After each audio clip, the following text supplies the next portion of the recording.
pagrindinis prioritetas čia, kad būtų masiškumas, kad buvo sportas prieinamas visiems, kaip vaikams, taip ir suaugusiems, sudaryti sąlygas vaikams ir suaugusiems sportuoti, kad būtų kuo daugiau aikštelių sporto, kad visi galėtų užsiiminėti sportą.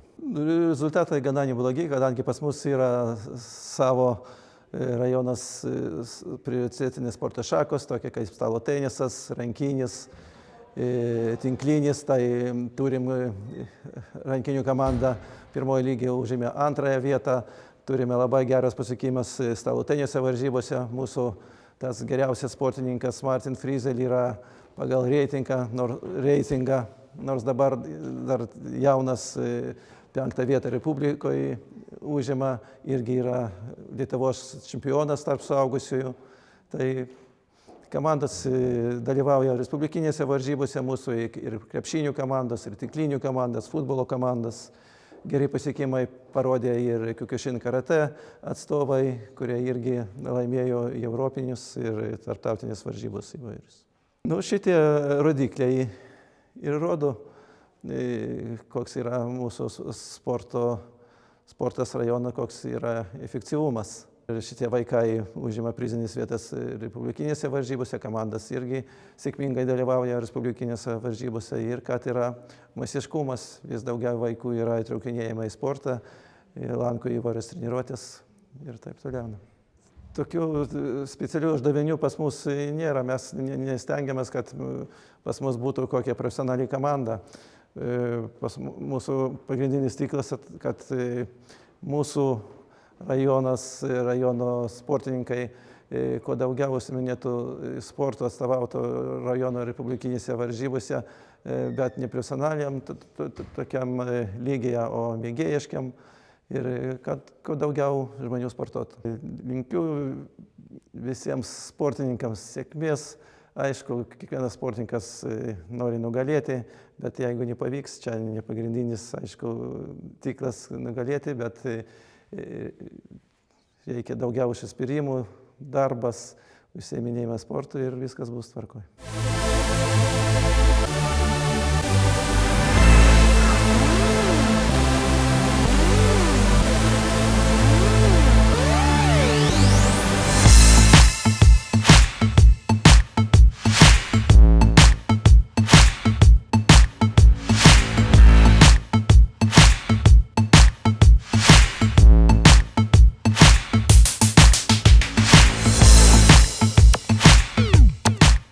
Sportas tai yra malonumas visiems.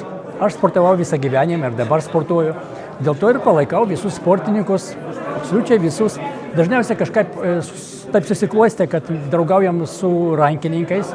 Mūsų įmonė arčiau Eišiškių, tai Sokol sporto klubas rankinių, tai visą laiką mes stengiamės, kiek galim juos palaikyti. Aišku, tas palaikymas nėra toks jau didelis, bet vis tiek, kiekvienas palaikymas, aš manau, kad yra reikšmingas. Tai linkime sėkmės visiems sportininkams ir ypač rankininkams. Tikiuosi, kad jie nesustos ir visą laiką džiugins mus laimėjimais.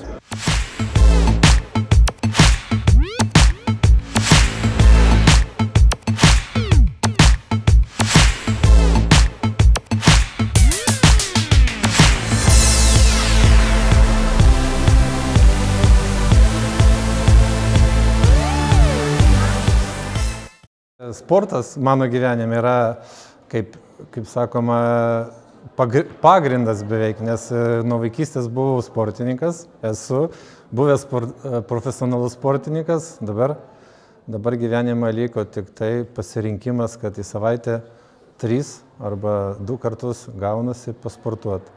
Ir žaidžiam su kolega kaip tik 4. lygoje teniso, labai gera komanda, labai gera kompanija susirinkusi ir kiekvienais metais ateina vis daugiau ir daugiau entuziastų. Ir kasdienybėje yra darbas ir sportas ir laisvalaikis. Išeiginės, kai žiemos laiku, tai pagrinde visus šeštadienis arba sekmadienis važiuojam į varžybas. Tai tiek, trumpai. Viskas puiku.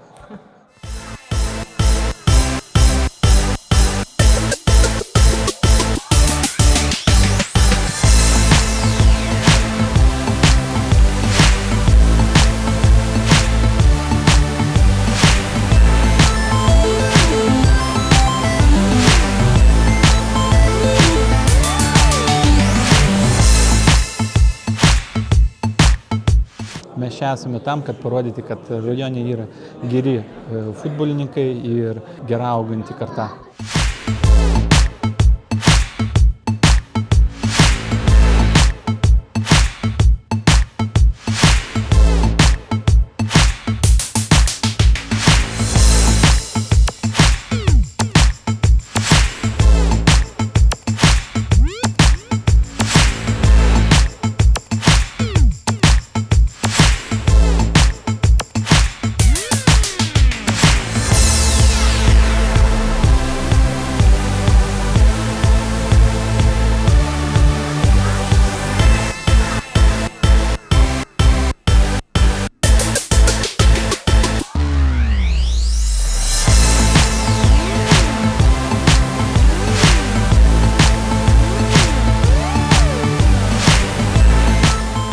Dorota Širma, sportuoju Kiokušin karate jau 13 metų.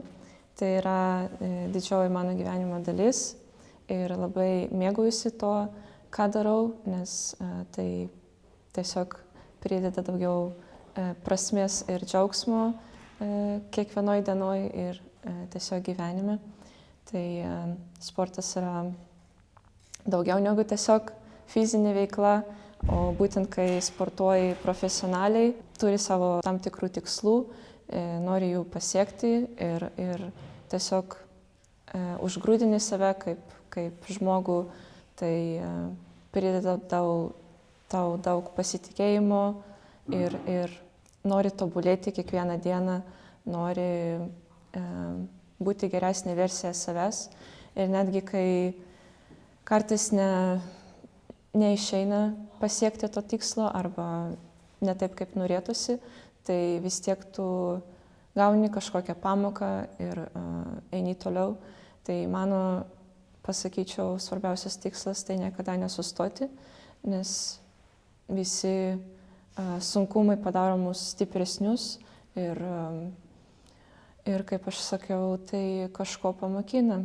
Ir tiesiog toks kelias, tobulėjimo kelias, jis yra nepastovus. Yra tų aukštumų, yra tų ir dugnų. Bet galutinėme taške, tai tikrai tikiu, kad pasieksi to, ko nori, jeigu darai tai, ką myli.